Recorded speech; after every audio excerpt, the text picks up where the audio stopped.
Olá e bem-vindos ao posto emissor número 73. Esta semana temos connosco uma psicóloga de formação, escritora de canções de mão cheia e, diria eu, uma humanista de natureza.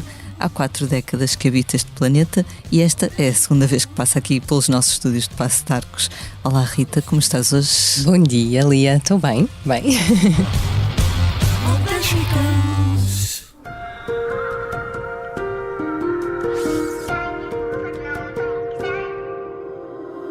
Diz-me lá, ó coração, o que esperas de mim? O amor não é razão para assustar assim. Não se ganha sem tentar, errar não é o fim. Muito obrigada por estares mais uma vez connosco. Obrigada eu pelo Da outra convite. vez foi à distância. Foi não à é? distância, acho que foi no primeiro confinamento. Foi, exatamente. Pois. Agora é bem melhor. Agora bem melhor. Falta cerca de uma semana para tu lançares o teu novo álbum, Lado Bom. Estás entusiasmada? Este disco se calhar já estava preparado há bastante tempo, não é? Sim, estava. Aliás, já perdi a conta, já vamos num ano e qualquer coisa de espera para o disco sair.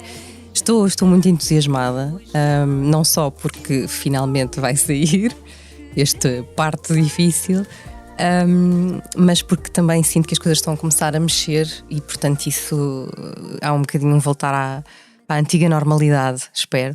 E isso deixa-me muito mais viva e contente. Mais entusiasmada, não é? Com este regresso do dinamismo. Sim, dinamismo possível, não é? Sim, sem dúvida. Não só por, obviamente, também poder pisar os palcos, mas também por poder assistir a espetáculos e sentir que as pessoas estão sedentas disso, não é? Estamos todos assim a precisar mesmo de quebrar um bocadinho a realidade que vivemos há quase 2 anos e extrapolar a nossa existência para outros sítios. Tens ido a alguns concertos ultimamente? Olha, ainda não consegui, mas começo isto porque, como mãe, esta fase, a primeira vez que a minha filha vai para a escola, então é toda uma nova rotina. Mas já apontei na agenda algumas coisas que quero ver e, portanto, estou muito ansiosa de poder também estar do lado da plateia. Pois eu fui ver o Caetano Veloso e na primeira noite no Coliseu e notava-se que as pessoas estavam mesmo sôfregas. Sim, eu acho que é a mesma palavra. Sim. Mesmo por voltar a poder estar, a aplaudir. Claro. E a arte é o meio certo, não é? Para nos tirar pelo menos um bocadinho aqui da rotina e da realidade em que vivemos agora, que é um bocado pesada. E pronto, e a música eu acho que é um veículo perfeito. Falaste do não regresso às aulas, a entrada nas aulas na escola da tua filha. Ela tem que idade? Ela vai fazer 3 anos para a semana. Ok. Como é que ela se está a dar agora nesta nova... Olha, aliás, antes de vir para aqui fui deixá-la pela primeira vez na escola. Pronto, os pais que me ouvem devem saber qual é a sensação. Mas olha, fiquei muito feliz e pensei, bem, olha, se calhar tenho feito um bom trabalho, eu e o pai e quem cuida dela, porque ela foi muito autoconfiante. Disse, mãe, eu quero ir. Eu, as outras crianças tudo aos gritos, a chorar. E eu, pronto. Portanto, daqui a pouco vamos buscá-la e vamos ver. A Ana Marco, outro dia na Antena 3 também estava a contar que tinha ido, mas penso que o filho dela talvez seja um pouco mais... É mais novo. É mais novo? É, ok. do que a Rosa. E ela estava a dizer que ela estava pior que o filho, porque Pois. o filho também foi descontraído. Ela é que não. Sim, não, é estranho porque ainda por cima agora nesta fase não se pode entrar nas escolas, então é mesmo um ato de fé deixares a tua criança, vai com aquela pessoa que eu nunca vi, vai à tua vida. Mas pronto, faz parte do crescimento deles e nosso. Este teu disco foi diretamente inspirado pela maternidade, precisamente, e tu tens uma frase no texto de apresentação do disco em que dizes: umas vezes quebrada, muitas vezes inteira, és-me renascida como mãe e pessoa. Tem sido um extremo.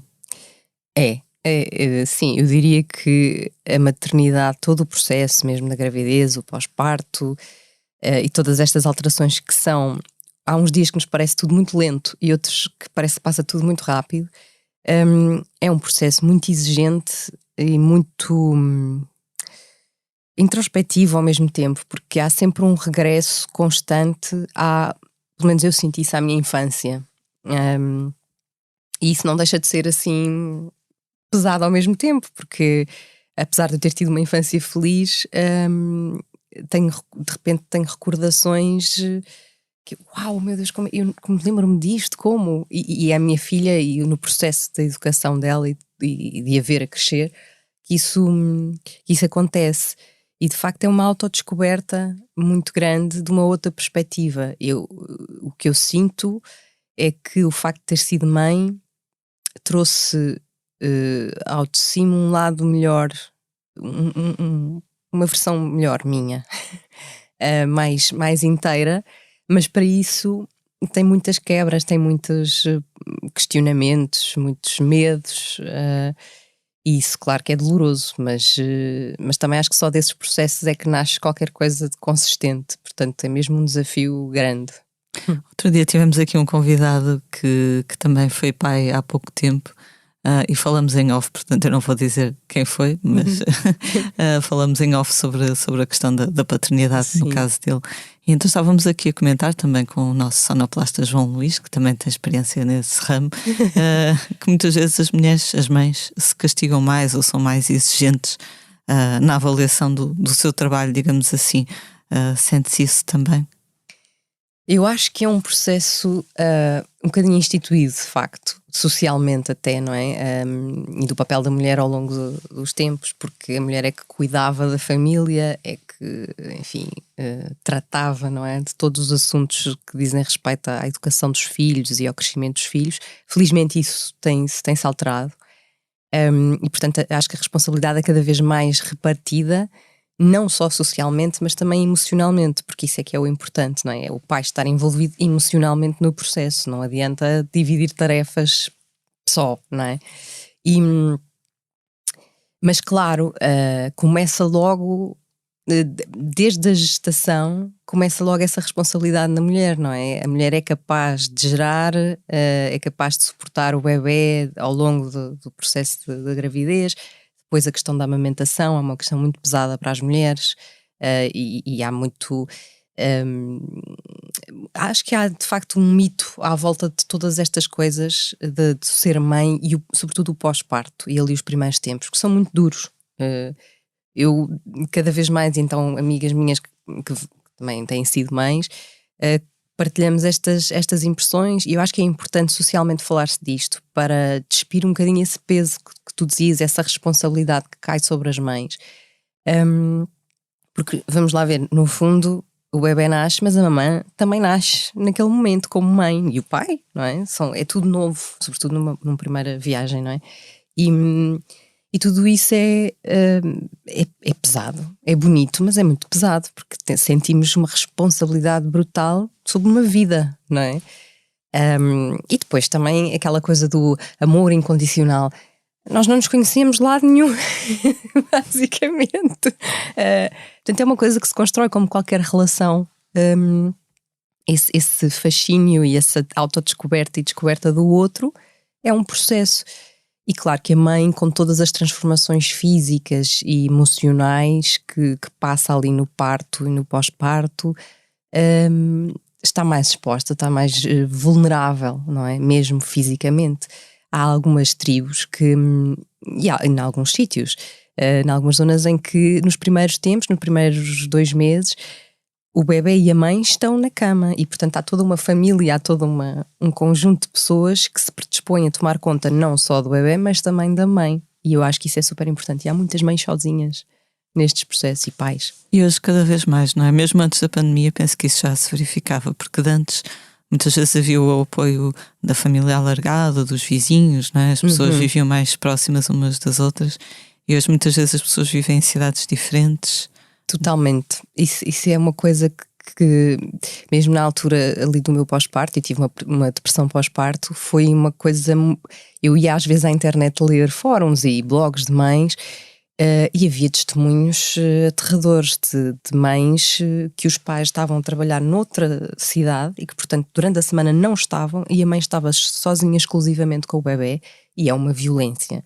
Porque é pesado, é muito exaustivo a questão da privação de sono, das dores físicas que a mulher tem, o mudar a vida de um dia para o outro, que é a tua vida antiga acabou e tu acabaste enquanto aquela pessoa que foste até ali para ser mais uma pessoa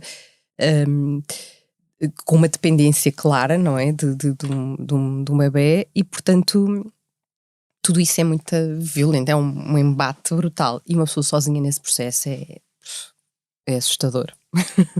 E muitas vezes, não sei se talvez potenciado agora pelas redes sociais, há um pouco aquela tendência de contar apenas o lado bom, o lado cor-de-rosa, não é? O lado... Os lacinhos, as botinhas, o glamour, as mulheres que acabam de dar à luz e estão todas melhor do que eu, não é? Sim, todas maquilhadas. Eu acredito que haja casos assim, e de mães que não passam tanto por estes processos, mas é assim, não acho que seja o mais normal. Acho que as exceções são essas em que o parto corre tudo bem, a amamentação corre tudo bem, não têm cansaço, conseguem descansar. Isso é muito raro, e acho que é de facto cada vez mais importante este suporte, ter-se consciência deste suporte, que antigamente eu acho que de facto existia muito mais. As famílias estavam mais juntas, ou então os vizinhos estavam mais dispostos. Parece que hoje há menos tempo para tudo e de repente as pessoas ficam cada vez mais isoladas, não é? E ao início eu apesar de ter lido sobre isso e pensado sobre isso, o facto de ter uma depressão pós-parto, eu sentia-me má mãe, não é? Então eu queria tanto, isto era o que eu mais queria, e de repente está aqui e eu não consigo lidar com isto, e isso causou-me uma culpabilidade brutal. E foi duro. Eu tinha até quase vergonha, não é? Até para o meu namorado, para o pai da Rosa, de assumir que, olha, eu não estou em condições, eu não estou a conseguir lidar com isto com calma, sem ansiedade. E portanto é todo um processo assim. Parece horrível. É a melhor coisa do mundo. Só para não parecer que... Mas é de facto um processo que eu acho que é bom falar-se, para desmistificar, para que quando as pessoas passarem por isso não se sentirem isoladas, não se isolarem e pedirem ajuda, porque há ajuda. Deste por ti, por exemplo, a comentar com a tua mãe, a perguntar se ela tinha passado pelo mesmo. Claro, eu disse, mãe, tu tens que vir para aqui. Foi um bocadinho assim em desespero, e a dada altura percebi que tinha que ter ajuda mesmo técnica, não é? E de facto a minha mãe foi uma grande ajuda, e o disco também vai um bocadinho nesse encontro, o disco é dedicado à minha filha e à minha mãe, precisamente por isso, porque foi um reencontro feminino muito forte, e em gerações diferentes, não é? A minha mãe dizia-me, mas nós na altura não pensávamos sobre essas coisas, e de facto eu acho que a mentalidade mudou muito. A minha mãe foi mãe pela primeira vez aos 21, eu fui aos 37. Bem, é uma diferença. Eu vivi muito mais anos para mim própria do que a minha mãe teve a oportunidade de viver. Fiz muito mais coisas, viajei muito mais, e de repente o embate é muito maior. E eu tentava explicar isto à minha mãe, e a minha mãe, pois, de facto, nós éramos mães e pronto. E éramos, e tínhamos que ser e fazer. E tudo isso foi um processo muito interessante, até em nível, para mim, social, não é? De ver estas diferenças, e a minha mãe como avó, tudo isso foi assim foi especial. Deste por ti a pensar que ela era, não sei, ainda é cedo, a tua menina ainda é pequenina, não é? Mas às vezes há aquela coisa de as avós deixarem fazer os netos coisas que nunca deixariam os filhos, não é? Sim, eu acho que a minha mãe sempre foi bastante de diálogo connosco, comigo e com o meu irmão, mas como avó eu achei-a muito mais descontraída, porque de facto já tinha passado por dois, não é? Portanto... eu acho que esse processo também é muito, muito engraçado de ver, não é? As diferenças da mãe à avó. Exato.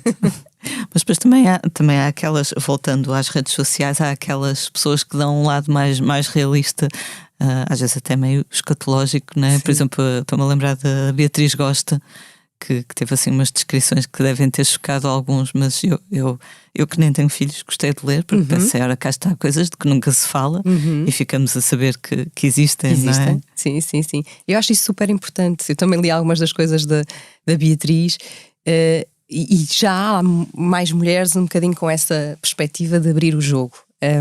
Eu a dada altura também tive necessidade de partilhar esta questão da depressão pós-parto, que é muito mais comum do que o que se pensa, e os pais também podem ter, atenção, não é só as mães, e normalmente é uma coisa que aparece depois, mais tarde, nos pais. E eu acho que de facto isso é importante, e recebi depois também algum feedback nesse sentido, e acredito que a Beatriz também tenha recebido muito feedback de mães do género: obrigada, alguém verbalizou isto, não sou a única. E isso é uma ajuda preciosa nessas fases. Tu começaste a escrever este disco, penso que foi em 2018, foi na altura mesmo em que a Rosa nasceu, então. Sim, eu comecei a escrever e ainda estava grávida. Ok. E portanto acompanha mesmo o processo todo. E acabei de gravar já, a Rosa tinha nascido, mas era mesmo muito pequenina, tinha meses. E isso também foi um processo muito interessante e desafiante, que é como manter uma profissão e uma criatividade, sobretudo no pós-nascimento, não é? Ali na gravidez eu acho que até estava mais inspirada, mais disponível, mas ali o pós e as gravações, a logística do leite, das horas, enfim, é toda uma logística complexa, mas acho que isso me tornou bastante mais pragmática até, e a aproveitar melhor o tempo. Ok, é este o tempo que eu tenho para trabalhar, é este o tempo que eu tenho para gravar, vamos a isso. E foi antes, quer dizer, eu tocava um bocadinho, fazia outra coisa qualquer, e isso foi interessante. E algumas das letras, e por isso é que o disco para mim é muito pessoal, porque eu tenho muitas imagens gravadas de quando é que as músicas surgiram, mais do que nos outros discos. Inicialmente a Rosa tinha mesmo 1 mês e meio, talvez, e eu ia todos os dias religiosamente andar a pé com ela naqueles cangurus, e fazia, na altura que vivia no centro da cidade, fazia do Saldanha até ao Campo Pequeno com ela e voltava. Ela dormia um bocadinho e eu escrevi muitas das letras no telemóvel a andar com ela, e então há esta ligação mesmo direta de sentir à pele, assim mesmo ali na pele, aquele momento, não é? Quando ela chorava eu ficava aflita, porque eu comecei a ficar em pânico quando ela chorava, quando é normal os bebés chorarem, mas para mim aquilo era uma coisa terrível.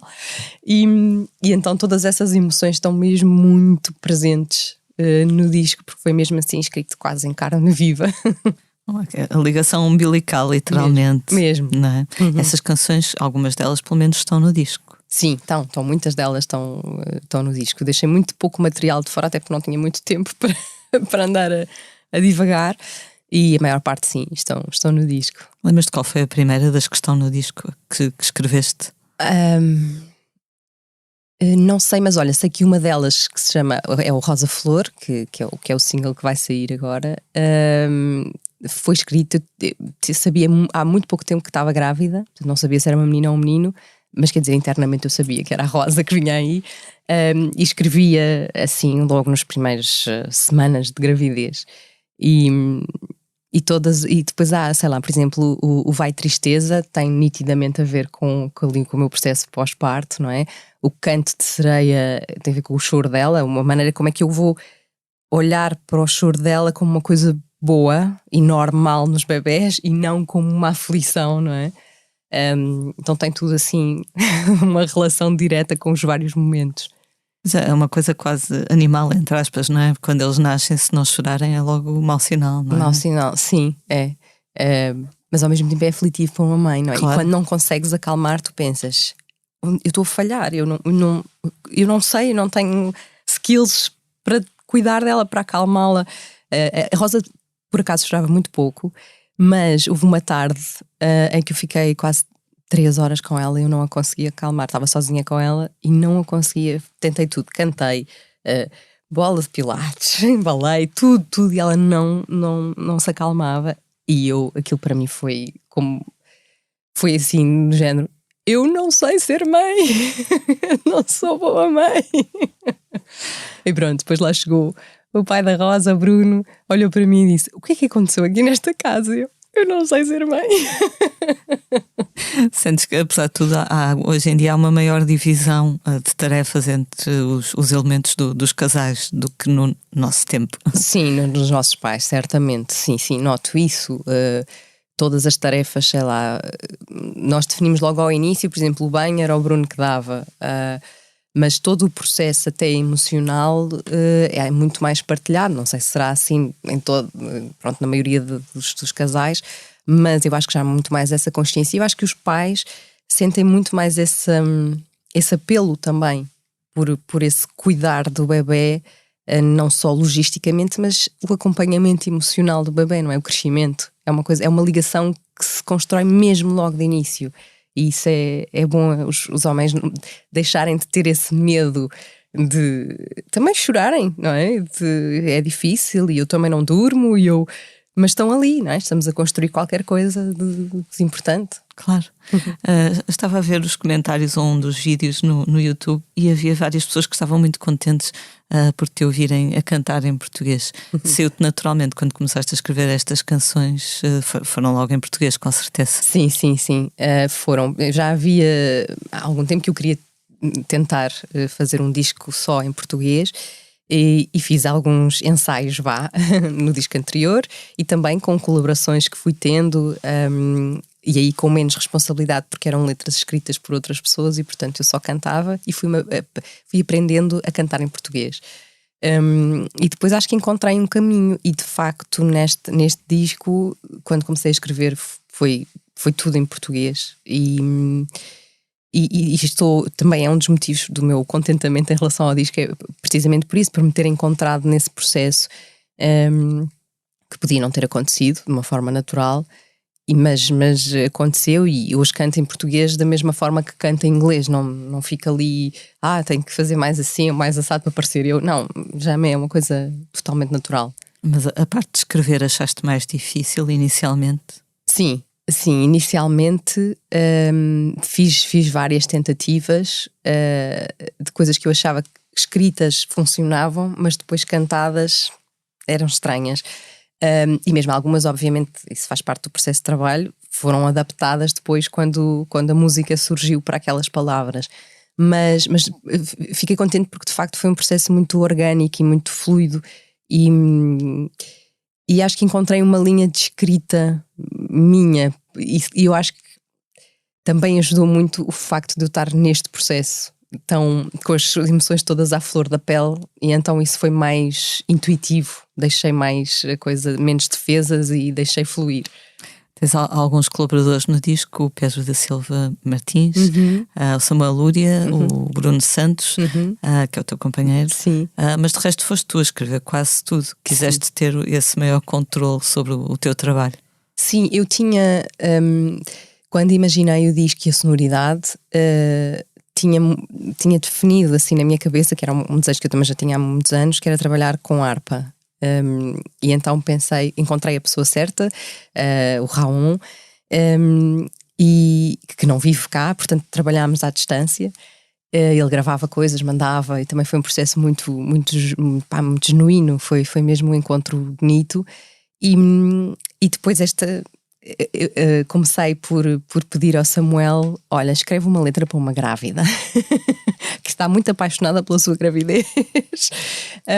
E ao Pedro, tinha uma canção escrita há bastantes anos e que nunca tinha conseguido encontrar uma letra para ela que encaixasse, e pensei, eu acho que o Pedro é certamente o artesão ideal para escrever, e assim foi.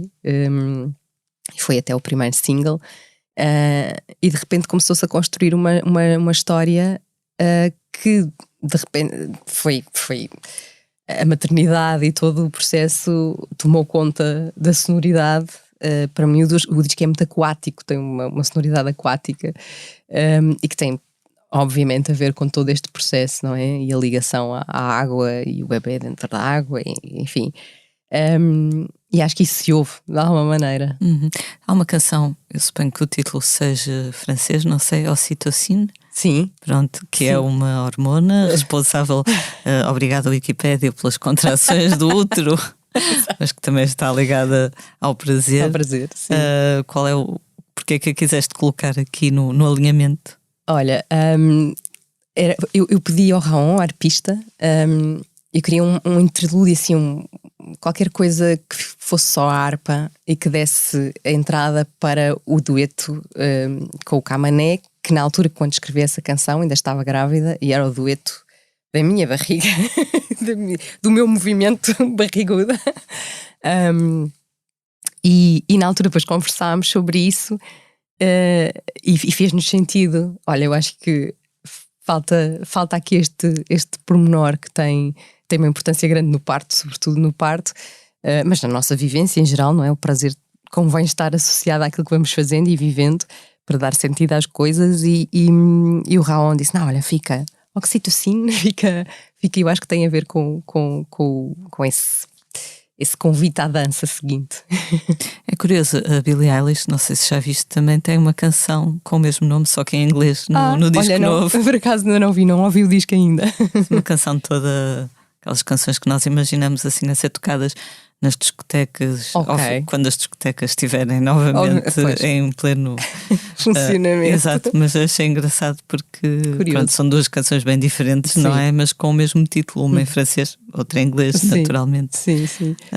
Sobre a escrita de canções, uma questão bem antiga, digamos assim, quando tu começaste a escrever canções na adolescência, imagino, quem eram assim as tuas referências em termos de songwriting? Sabes que eu acho que nunca pensei muito nisso. Eu tinha mais a procura de referências vocais, propriamente, do que de escrita.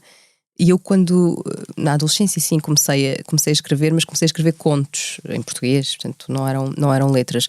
E quando entrei para a banda do meu irmão, ele já escreveu em inglês e, portanto, iniciei-me a escrever letras, mas em inglês. E não sei, de alguma forma, eu acho que traduzi imensas letras para mim dos Smashing Pumpkins. E acho que há um lado nas letras deles um bocadinho, como é dizer, não muito cronológico nem muito lógico. E eu acho que há muitas letras minhas que também não seguem um pensamento, vou contar a história, começa aqui e acaba aqui.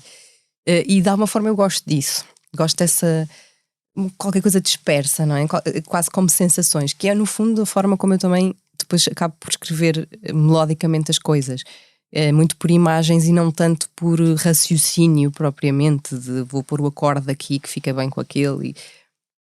E então acho que, e a PJ Harvey também tem um bocadinho isso. São muitas sensações sobre um determinado tema ou situação, mais do que propriamente uma contadora de histórias.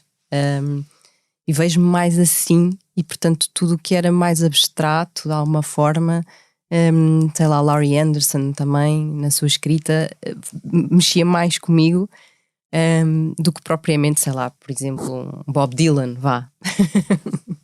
Os Smashing Pumpkins também têm aquele lado meio onírico, não é? Exato. Também te diz muito, com certeza. Diz-me muito, sim. É um bocadinho isso, assim, meio, sei lá, aqui cabe uma data de coisas no meio. Tens continuado a ter aqueles sonhos bem... Tenho. Felizmente e infelizmente, sim. Todas as noites lá eu tenho sonhos. Agora mais nesta fase de, ok, perdi o relógio, não sei que horas são, a que horas é que a minha filha sai da escola. Coisas deste género. Esses sonhos de aflição, não é? Sim. Não te acontece acordar cansada? Comigo acontece. Muito, muito. Há noites que eu parece que não dormi. É isso, é isso. É tudo tão intenso que é desgastante. Completamente. Sim. Nunca se está completamente a dormir, no fundo. No não é? fundo, eu costumo dizer, eu tenho uma vida dupla nesse sentido, porque à noite tudo acontece. Outro dia sonhei que é o Festival da Canção. Uau, Cantar. Lia, quem sabe? Eu não sabia a letra, não sabia a música, não sabia cantar, não sabia nada. Mas estava a sair de casa estranhamente descontraída e a pensar, não faz mal, porque já no ano passado fui assim e correu bem. E depois acordei e pensei, o que é que correu bem no ano passado? Uau, isso é curioso. Bom, isso é uma boa maneira de encarar a coisa. Nunca na vida real eu estaria assim descontraída, nem que fosse uma tarefa que eu soubesse cumprir. Mas no sonho estava tudo bem. Confiante. Super. Tu recentemente partilhaste palco no Algarve com a Áurea, a Carolina Deslandes, a Marisa Liz e a Teresa Aleixo. É bom partilhar, enfim, palco e atenção com outras mulheres e valorizarmos umas às outras, no fundo. Sem dúvida, eu adorei. Todas muito diferentes, e isso também é maravilhoso e super interessante. E foi uma experiência, senti mesmo quando estava em palco, senti, pá, isto hoje é um gangue feminino, é assim um orgulho. Há uns anos isto era quase impensável, nem havia mulheres suficientes se calhar para fazer um concerto assim, com nomes, com carreiras, com nomes próprios, não é? E senti-me super orgulhosa. Por isso, cada vez mais há espaço para as mulheres na indústria musical e, aliás, há imensas mulheres hoje em dia, se formos a ver em várias áreas de música, e isso é mesmo um motivo de orgulho. Fiquei mesmo contente. Uau, que pinta! No fundo, quer dizer, na parte da promoção, agentes, etc., sempre houve bastantes, sim, não é? Verdade. Sim, nos bastidores mesmo assim houve mais mulheres sempre do que a dar a cara, não é? Em nome próprio, sim. A começar pela nossa mítica Inha. Há anos e anos. Que nós já anos. consideramos convidar, mas ela diz que não dá entrevistas. Está nos bastidores sempre a trabalhar. Exato. Mas se calhar a escrever canções, a dar a cara, a ser frontwoman, no fundo, havia menos, não é? Bastantes menos. No outro dia, também a propósito de um concerto que são só vozes femininas, com o Renato Júnior, que tem um disco, Uma Mulher Não Chora, e que temos feito alguns concertos, que também é uma animação. Estávamos precisamente ao jantar a falarmos todas sobre isso, não é? Ao longo dos anos, porque temos pessoas, sei lá, eu lembro-me de fazer ainda com a minha primeira banda, a primeira parte dos, entre aspas, a Viviane neste momento está também neste projeto e estávamos as duas a conversar sobre isso. Eu era uma miúda e olhava para a Viviane assim, e lembro-me que a Viviane nessa altura era das poucas mulheres assim à frente. Tínhamos a Xana, dos Rádio Macau, enfim, havia assim obviamente a Teresa Salgueiro, umas referências, mas comparativamente com hoje em dia, há muito mais mulheres hoje em dia, sem dúvida. Mas não deixa de ser ao mesmo tempo um meio um pouco, não diria agressivo, mas duro, se calhar. É fácil manter uma certa doçura, digamos assim, neste meio. Eu acho que é mais fácil à medida que o tempo passa, curiosamente, para mim, e falo pessoalmente, mas há coisas muito duras, que é olhar para essas mulheres, e estamos a falar, sei lá, casa dos 50, dos 60, e aí vês que não há assim tantas mulheres na música. E eu acho que é muito cruel para a mulher, porque o homem tem essa grande benesse que é fica charmoso, não fica velho, não é? E as mulheres ficam velhas. E portanto aquele sex symbol que estava no palco, que usava mini saias e que não sei o que, tinha grande energia e cabelos ao vento, de repente desaparecem essas coisas. O talento muito provavelmente continua intacto, ou até melhor, mas leva-se ali com um carimbo muito duro, não é? Que é, coitada, mas ela está um bocado acabada. Não é? Pronto, a voz até está bem, mas isto é muito duro, é muito duro. Aliás, eu no outro dia pensava sobre uma coisa que eu acho interessante. É muito raro ver escrito ou ouvir, sei lá, crítica musical ou até jornalismo, chamar gênio a uma mulher. Aos homens é muito mais fácil, é genial. E as mulheres parece que nunca chega, nunca é suficiente para ser genial. Porque tem o produtor ou tem o não sei quem a escrever as canções. Tem um pai, não é? Tem que ter sempre um paizinho. Muitas vezes os homens também têm, mas não aparece com tanta referência. Exato, quase todos os homens têm. Mas isso não é visto dessa forma. E é nesses campos que eu acho que ainda estamos muito longe do espaço da mulher ser realmente respeitado e vir ao de si mesmo valor da mulher. E porque isto também começa por nós próprias, não é? Termos essa autoconfiança e trabalharmos isso para dizer, não, mas eu não preciso disso. E eu assumo isto. Isso é todo um processo que também tem que vir das mulheres. Mas que ainda, até do próprio público, há muito esta coisa. Às vezes, sei lá, os meus pais dizem, coitada, mas olha, envelheceu. Coitada, como assim? Está viva, não é? Como assim? Continua a trabalhar, está a fazer a sua vida, como assim? Mas parece que o aspecto físico é mais valorizado na mulher, não é? Sim. Então se perdes, se calhar, esse apelo, já perdeste parte do encanto e do valor. Sim, há muito isso, muito. E depois parece que também não há forma certa de fazer as coisas, porque se a pessoa parece mais velha, coitada, envelheceu. Se está toda retocada, também... Não temos alternativa. Está sempre mal. Está sempre mal. Preso por ter cão. Preso por não ter. Mas há de mudar. Sim, lentamente as coisas vão ao sítio. Acredito que sim. Temos falado bastante da tua filha, ainda não te perguntei, ela gosta das tuas canções ou o santo da casa não faz milagres? Ora bem, eu ainda não... Eu acho que ela gosta. Também não lhe pergunto muitas vezes, e também não me ouço, dispenso, e dispenso também cantar em casa e tocar em casa as minhas coisas. Portanto, ela não tem que passar muito por esse processo. Houve uma altura muito curiosa que eu ia levá-la de manhã à casa da minha mãe, de carro, e então eu tinha que ouvir as misturas, para provar as misturas, e então era no carro, normalmente, que eu ouvia com ela. Ia vendo a reação, se ela mexia os pés, se tinha reação. E isso também foi muito engraçado, foi um processo muito giro. Ela ainda não falava na altura, portanto só tinha que ler o movimento corporal dela, e consigo perceber quais são as preferidas dela do disco, por isso. Mas não é, olha, ela às vezes diz: mãe, anda ali tocar piano comigo, toca a tua, eu toco qualquer coisa minha, e ela começa a fazer assim em cima do piano, e eu, pronto, tá bom. Tá bom. Gosta que é das mais animadas ou... Olha, gosta obviamente da Rosa, não é? Da Rosa Flor, que ela percebe perfeitamente que é para ela. Uma das preferidas dela era o Vai Tristeza, e eu acho que era o Amor Intermitente, que ela também reagia. Mas acho que ainda nem sequer lhe mostrei o disco físico. Quando sair, não é? Para a semana. Sim. Tu já tens dado alguns concertos recentemente. Como é que é atuar neste contexto em que as pessoas ainda estão de máscara, ainda não se podem mexer à vontade? Olha, é um sabor assim misto. Por um lado, um contentamento gigante de ver pessoas à frente sem um ecrã eletrónico, sem ter a sensação de que as pessoas estão ali, não é? E ao mesmo tempo é uma coisa estranha, que é: estão ali, mas ainda não estamos exatamente como era, a ver as expressões das pessoas.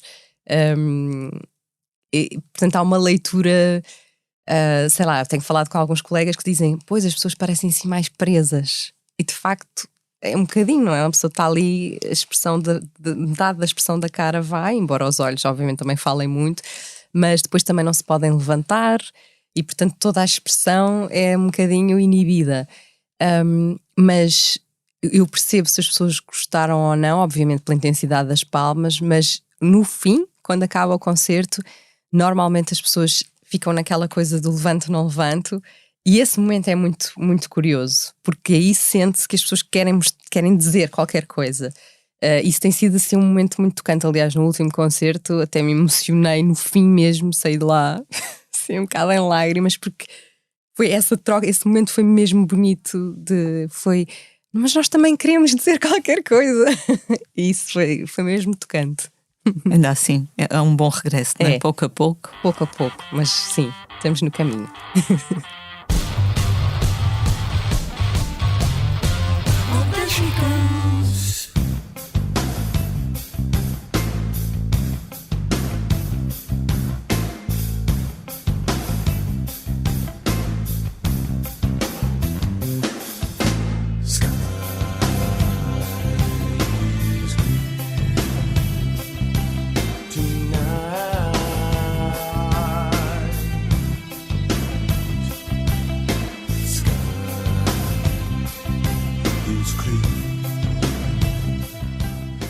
Vamos agora passar para a próxima rubrica, o tema da semana, e nesta semana vamos falar do cancelamento da digressão das Faith No More nos Estados Unidos, não apenas pelos concertos em si, mas pela razão deste cancelamento.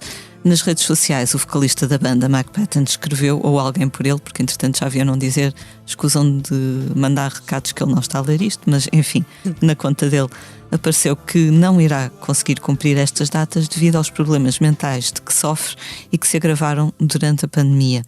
Por seu turno, os companheiros da banda também fizeram um longo comunicado pedindo desculpa não só aos fãs, como sobretudo à equipa que depois deste tempo todo se vê novamente sem trabalho. No entanto, escreveram os Faith No More, temos um membro da família que precisa de ajuda e acreditamos que se fôssemos em frente com estas datas isso teria um efeito profundamente destrutivo no Mike, que, gostei muito desta parte, é mais importante para nós como irmão do que como cantor.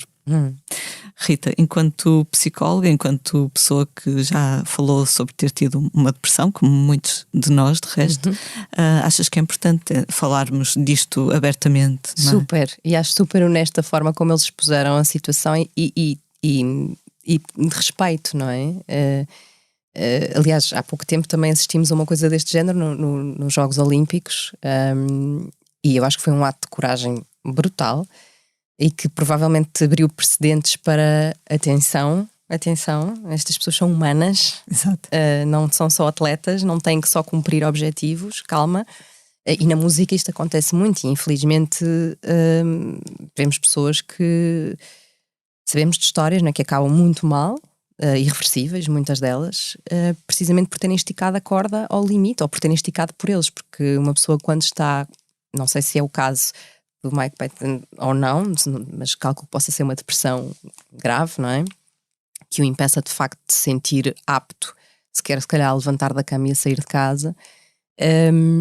E portanto expor uma pessoa com nesse momento tão frágil a um palco, a pressão, a ansiedade, o desgaste físico e emocional que é dar um concerto é uma brutalidade. Isso por um lado também é sempre bom ir avaliando o que é que também de positivo pode ser o regresso à vida dele, não é? Àquilo que o move a estar em cima do palco e esse prazer que ele terá certamente. Por outro lado tem que se respeitar, há tempo para tudo, não é? E há de facto um tempo de recuperação e um tempo em que é preciso estar ali até ter força novamente para voltar à sua vida. E portanto isso é um ato muito bonito que deveria ser normal, infelizmente não é, e portanto é mesmo, olha, acho que é um ato de carinho e de sentir que é um membro da família, que é muito mais importante do que uma carreira ou de que ganhar mais uns tostões por aí, não é? E isso é de valorizar mesmo.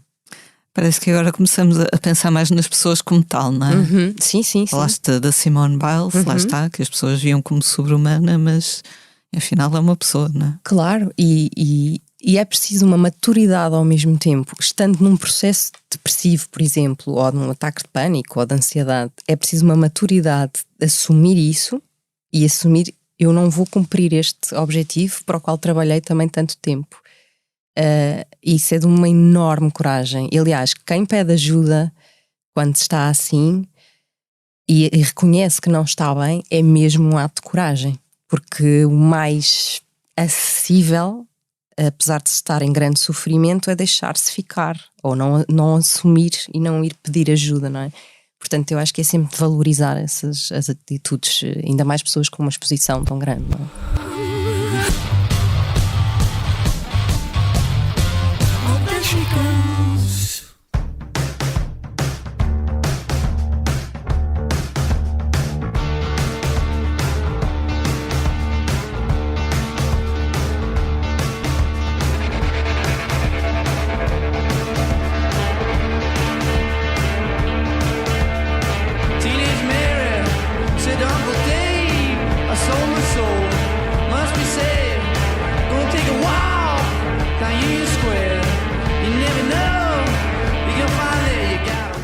Vamos agora falar de um disco que está prestes a sair, chama-se I'll Be Your Mirror e é uma homenagem ao mítico álbum de Banana dos Velvet Underground.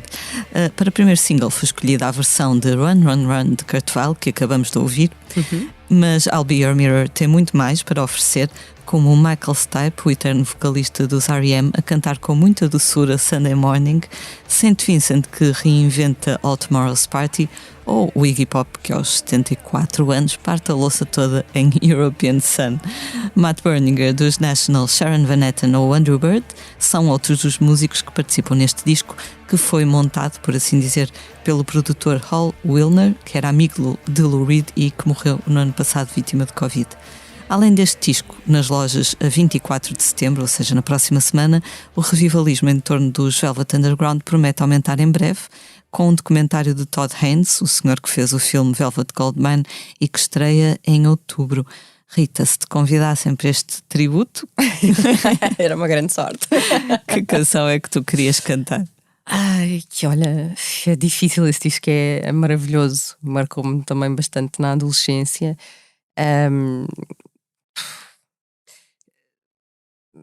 Não sei, I'll Be Your Mirror provavelmente seria assim a canção que eu mais gostaria de interpretar. É mesmo uma pérolazinha.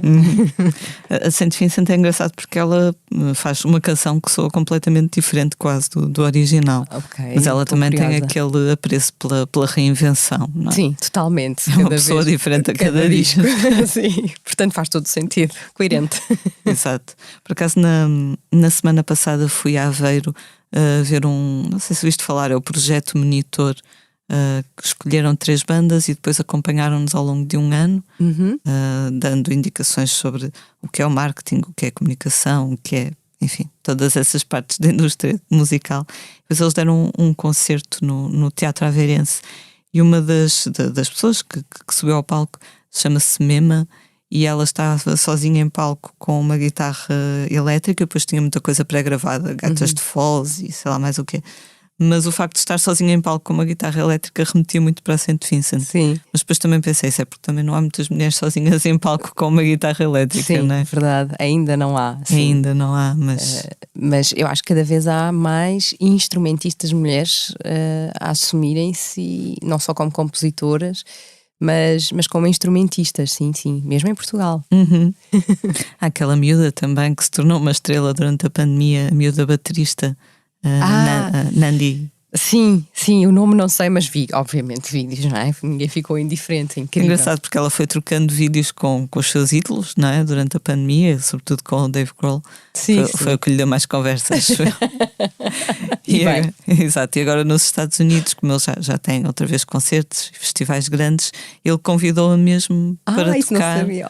Que ternura. E ela toca muito bem. Para chuchu. E foi super emocionante. Tão porque giro. era o que ele dizia. Durante a pandemia, parecendo que não, termos trocado estes vídeos foi uma coisa fixe para muita gente. Claro. A pandemia não tem tudo de mal, não é? Houve coisas muito curiosas e interessantes a descobrir. Olha, essa é uma delas que encontro curioso. Sim.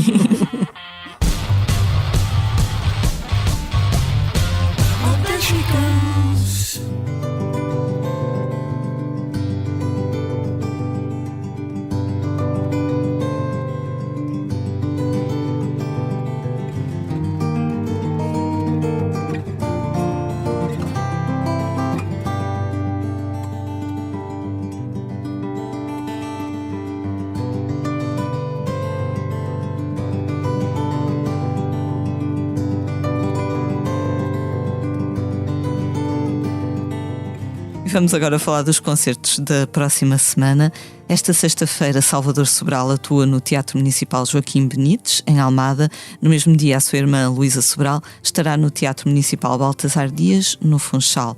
Também na sexta-feira, os Miramar, de Peixe e Franqui Chaves, tocam no Castelo de Torres Novas. No sábado há concerto de Tim, o vocalista dos Chutes e Pontapés, no Coliseu do Porto. E na terça-feira, JP Simões apresenta no Teatro Maria Matos, em Lisboa, Drafty Moon, o novo disco do seu alter ego Bloom. Rita, já tens algumas datas para apresentar o disco novo? Olha, vou estar no dia que sai o disco, precisamente, no dia 24, em Alcaíns. Já dei alguns concertos também, o que é ótimo para ir rodando a coisa.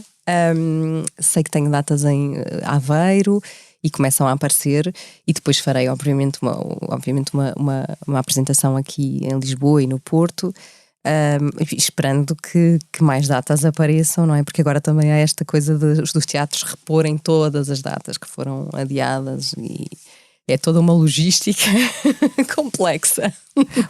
Pôr a conversa em dia, por assim dizer, não é? Exato.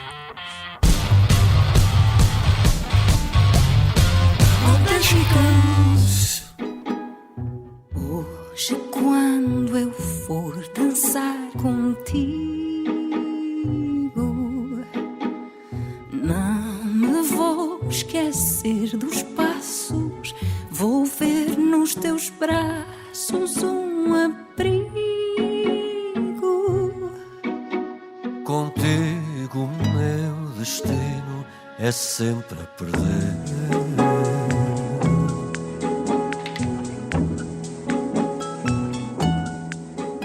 E chegamos assim ao final de mais um Posto Emissor. Fica o nosso agradecimento à Rita Redschuss por ter aceitado o nosso convite. Obrigada eu. Eu sou a Lia Pereira. Os temas de abertura e conclusão são da autoria de Legendary Tigerman. A edição multimédia esteve a cargo de João Luís Amorim. Como é hábito, vamos finalizar com uma curta leitura da nossa convidada. Rita, o que nos vais ler? Olha, vou ler aqui um pequenino poema da Adília Lopes, que eu sou grande fã, do seu livro Manhã. Eu adoro o humor dela. Então chama-se Colégio. A minha mãe andou em colégios de freiras. As freiras diziam que o que lhes gostava mais no convento era terem de se aturar umas às outras. Uma freira disse uma vez as 5 letras. Outra disse-lhe: "Ó irmã, diga arroz que também tem 5 letras."